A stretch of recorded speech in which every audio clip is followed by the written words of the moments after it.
നിങ്ങൾ കൊടുക്കുന്ന വാർത്തകളല്ല എനിക്ക് ഞാൻ മറുപടി പറയണ എന്തിനാ? നിങ്ങളൊക്കെ എന്തെല്ലാം വാർത്തകൾ ഇതുപോലത്തെ എന്തെല്ലാം വാർത്തകൾ നിങ്ങളെല്ലാവരും കൊടുത്തു, എന്തെല്ലാം വാർത്തകൾ. ഓഹരി കൈമാറ്റം നടത്തിയില്ലേ, സതീശനും ബദാനിയുമായിട്ട് ബന്ധമില്ലേ എന്നൊക്കെ ചോദിച്ചാൽ നിങ്ങളുടെ ചാനലിലൊക്കെ ഉൾപ്പെടെ എല്ലാവരും വന്ന് വൈകുന്നേരം പറയണ്ടല്ലോ. I have made it very clear.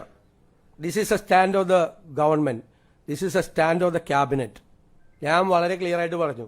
ഈ ആരോപണം ഉന്നയിച്ചവരൊക്കെ തലയിൽ മുണ്ടിട്ട് പോയാൽ മതി. അത് രാഷ്ട്രീയ നേതാക്കളാണെങ്കിലും മാധ്യമപ്രവർത്തകരാണെങ്കിലും. അത് മനസ്സിലായില്ല, കാര്യം മനസ്സിലായില്ല. നിങ്ങൾക്ക് ഇത് സംബന്ധിച്ച ഒരു ചോദ്യം പോലും ഞാൻ ചോദിച്ചല്ലോ.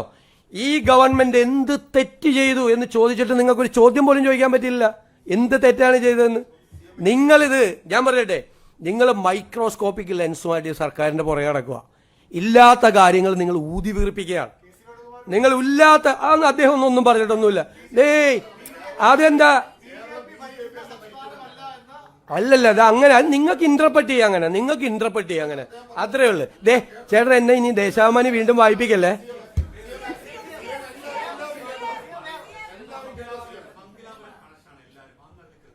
ഞാൻ കറക്റ്റായിട്ട് മറുപടി പറയാം. എല്ലാ ദിവസവും അതിനൊന്നും മറുപടി പറയാൻ പറ്റില്ല.